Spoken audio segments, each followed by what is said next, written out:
il existe des graisses extrêmement bénéfiques pour la santé, encore faut-il savoir lesquelles, des graisses qui vous feront maigrir et vous faire paraître 10 ans de moins. Je vous donne tout de suite les clés pour avoir les bonnes graisses dans votre assiette. Je suis Jean-Marie Buternin, je suis expert en longévité et rajeunissement et j'aide ma communauté à ajouter de la vie à leurs années et des années à leur vie.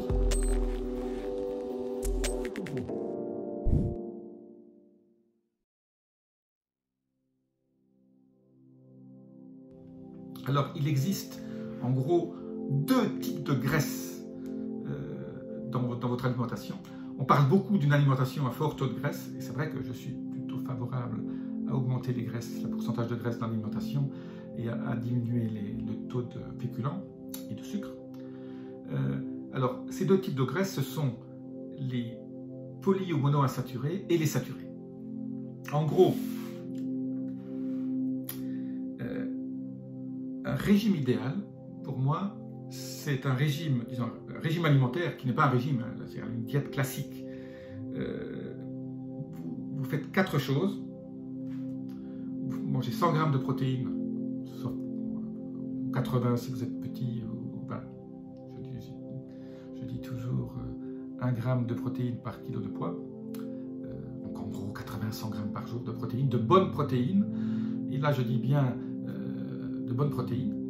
Donc préférence du poisson, les petits poissons, des œufs bio, du poulet, mais bio aussi, pas élevé avec des grains OGM, et un bœuf, du bœuf ou des agneaux qui ont couru dans les prés et qui n'ont pas été élevés en batterie. Voilà.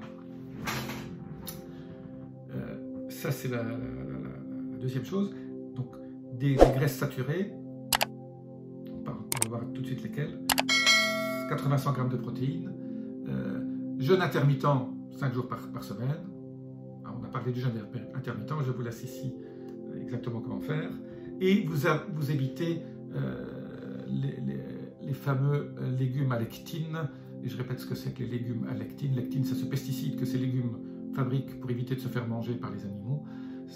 Donc, la lectine est surtout concentrée dans les tomates, les poivrons, les pommes de terre et les aubergines. Voilà. Ça, c'est le régime idéal. Maintenant, je vous ai parlé des graisses. Quel type de bonnes graisses faut-il utiliser? Et surtout, qu'est-ce qu'il faut éviter? Il faut éviter surtout donc, les graisses polyinsaturées et monoinsaturées, surtout les polyinsaturées, qui fabriquent ce qu'on appelle des ALE. Alors, les Américains ont ces beaux termes, Advanced Lipid Oxidation End Product. Donc, pourquoi les monoinsaturés et les polyinsaturés sont mauvais? Parce qu'ils s'oxydent, comme ils ne sont pas saturés, ben voilà, ils réagissent et ça crée du cancer, ça crée tout un certain nombre de problèmes et cette oxydation crée ces ALE et ces ALE sont du poison. Voilà. Alors, quelles sont les huiles ou les graisses qui contiennent le plus d'ALE? Ben, toutes les huiles végétales, excepté l'huile de coco qui n'en contient que 3% et l'huile d'olive qui en contient que 10%.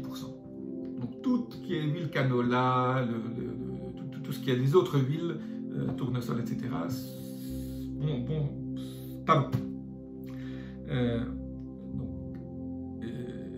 Ces huiles sont donc ce qu'on appelle les LA, qui contiennent de l'acide linoléique, et l'acide linoléique n'est pas bon du tout. Ce sont des oméga 6 et on a beaucoup trop d'oméga 6 par rapport à notre oméga 3. Alors, beaucoup de gens me disent, oui, je prends des oméga 6, mais je prends aussi des oméga 3, donc ça compense. Non, il faut prendre des oméga 3 parce que de toute façon, on n'a pas assez d'oméga 3, mais il faut essayer de diminuer les oméga 6 un grand maximum. Pour ça, j'aime bien l'huile de coco, l'huile de coco 3% d'acide linoléique, c'est très très sympa, ou l'huile d'olive à 10%, voilà, c'est pas ces 10% qui vont créer beaucoup de problèmes si on ne peut pas non plus en prendre trop. Cette oxydation est surtout faite quand on chauffe les huiles. Donc voilà, donc les fritures, c'est une catastrophe pour la santé. Quand on mange des frites, quand je vois tous ces gens qui mangent des frites trempées dans du ketchup dans lequel il y a du sucre, avec un soda, Coca-Cola, Pepsi, on a le trio infernal pour vieillir vite et mourir avec des maladies cardiovasculaires rapidement. Donc, qu'est-ce que je privilégie moi comme graisse? Même le beurre, s'il est fait à partir, si c'est du beurre bio, c'est pas mal. L'huile d'olive, l'huile de coco, les huiles de poisson, donc les oméga 3,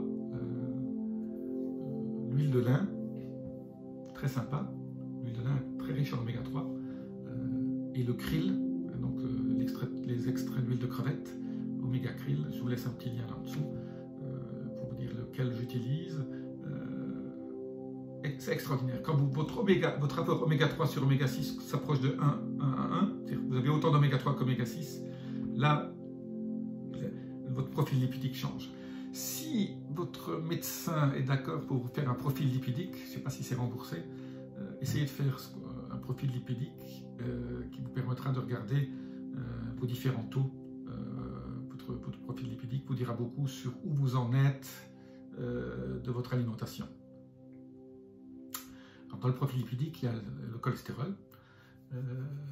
Alors, au niveau du cholestérol, je vous expliquerai dans une prochaine vidéo qu'est-ce qu'il faut penser du cholestérol. Mais aujourd'hui, la chose importante, c'est que votre niveau de triglycérides va baisser, votre niveau de mauvais cholestérol va baisser si vous utilisez des bonnes graisses, comme celle dont je vais vous parler. Privilégiez l'huile de coco à fond, ça pour moi c'est une des meilleures, et l'huile d'olive bien sûr. Voilà, aujourd'hui, petit cours sur les bonnes et les mauvaises graisses. Si vous utilisez beaucoup de bonnes graisses, vous allez vous sentir mieux, ça va aussi baisser votre inflammation, ça va faire en sorte que vous vivrez longtemps et en bonne santé. Je vous dis à très bientôt, namasté.